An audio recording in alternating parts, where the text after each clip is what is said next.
কেমন আছো? আমি চলে আসলাম আমার রান্নাঘরে। তাহলে এই যে তোমরা সবাই কেমন আছো? ভালো থাকো। আর এই ভিডিওটা একটু লং হবে, ভালো লাগে পুরো ভিডিওটা দেখো, দেখলে ভালো লাগতে পারে। আর তোমরা আমার খুবই ভালোবাসা দিচ্ছ, আমার ভিডিওতে অনেক ভিউজ হচ্ছে। এইভাবে সবাই পাশে থেকো আর তোমাদের আশীর্বাদে যেন আমি আরো এগিয়ে দিতে পারি। তাহলে আমার রান্নাঘরে আমি রান্না করছি, আজকে কি কি রান্না করেছি তোমাদের দেখাবো। তাহলে ভিডিওটা ভালো লাগলে একটা লাইক শেয়ার কমেন্ট করে দিও। তাই কোথায় থাকো অবশ্যই জানিও। আর এই যে দেখো আমি সকাল সকাল এরকম বানিয়ে ফেলেছি ডিম অমলেট। এই দেখো ডিম অমলেট বানিয়ে ফেলেছি। আমার ছেলে এখন মাছ খেতে চায় না, আর যে মাছ এনেছে আজকে দেখাবো তোমাদের। মাছের কাটা আমার ছেলে খাবে না, মেয়েও খেয়ে না, তাই ডিম অমলেট করেছি। ডিম অমলেট দিয়ে ছেলে আর মেয়ে খাবে। মেয়ে খাওয়া হয়ে গেছে, ছেলে খাবে। আর তোমাদের দেখাচ্ছি এই যে গুঁড়ো মাছ নিয়ে এসছে, ভাজা করেছিলাম ভেজে। আমি গুঁড়ো মাছটা রান্না করি, কাটাও রান্না করে যায়। এই দেখো আমি রান্না করছি গুঁড়ো মাছের তরকারি। আমার বর খাওয়া হয়ে গেল, এখন খাওয়া হয়নি। তাই তোমরা সবাই রান্না সবসময় জানিও আমার রান্না কেমন লাগলো, রান্নার কালার কেমন হচ্ছে তোমাদের হাতে। যদি বলো ভালো হচ্ছে তাহলেই ভালো, আমি বললে কিন্তু ভালো না, কেননা আমার ভিডিও আমি যদি বলি সত্যি কথা, তোমরা যদি বলো তাহলে তাহলে গুঁড়ো মাছের তরকারি বানিয়েছি। আর কি হচ্ছে তোমরা দেখাচ্ছি পটল আলু ভেজে কি বানাবো বলো তো? পটল আলু দিয়ে এই ডিম অনেকটা ভেজে ডিম অনেক তরকারি করবো। এই পটল আলু ভাজলে আর এখানে মিক্সচার আমি করে নিয়েছি একটু পরিমাণ মতো পেঁয়াজ আদা রসুন লঙ্কা টমেটো জিরে পেস্ট করে নিয়েছি। আমি মশলার সঙ্গে কষাবো, কষিয়ে আমি রান্না করবো। আর দেখাচ্ছি এই যে পটল ভালো করেছি।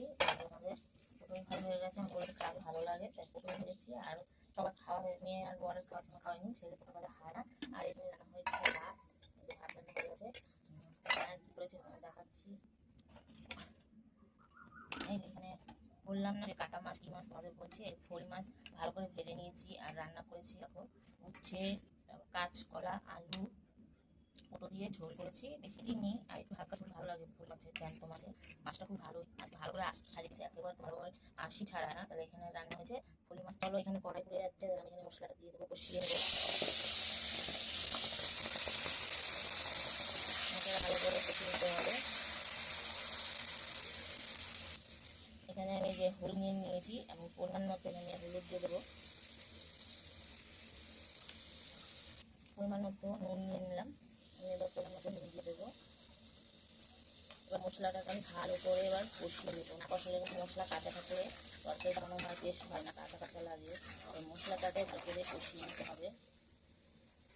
মশলাটা কষানো বন্ধুরা, মশলাটা কষা কষাতে তরকারি রান্না হচ্ছে দেখায়। এই যে এখানে আমরা দিয়ে টক ডাল করছি, এখানে দিদি আমরা শুকনো লঙ্কা শুকনো দিয়ে আমরা দিয়ে টক ডাল করছি।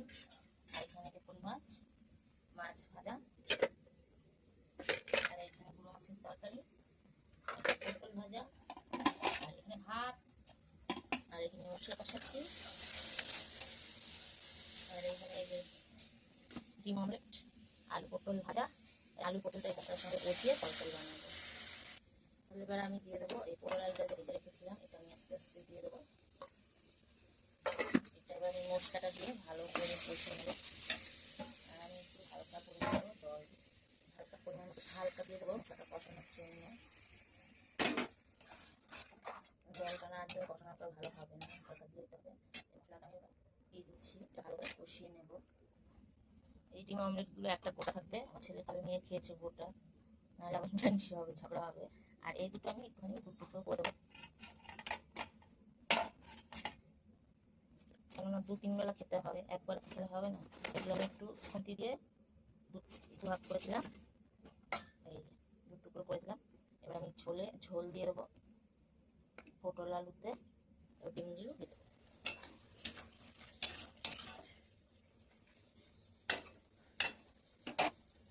এবার আমি পরিমাণ মতো ঝোল দিয়ে দেবো। এই গরমের মধ্যে ইচ্ছা করা না, বিকেলে রুটি করতে ইচ্ছা না, রোজ রুটি করতে হয়, তাই তরকারিও করতে হয়। তাই সেরকম মাছ খাই না, ভাবলাম একটু পটল আলু কিন্তু তরকারি করে একবারে রেখে দিই, রুটি দিয়েও খাওয়া হয়ে যাবে বিকেলে। এবার এই যে ডিমগুলো আছে, এই ডিমগুলো আমি এগুলো সাজিয়ে সাজিয়ে দিয়ে দেবো। তাহলে বন্ধুরা আজকের আমার রেসিপি কি তোমাদের দেখলাম। আর এই যে পটল আলু ডিম দিয়ে তরকারি। তাই বন্ধুরা সবাই ভালো থাকবে,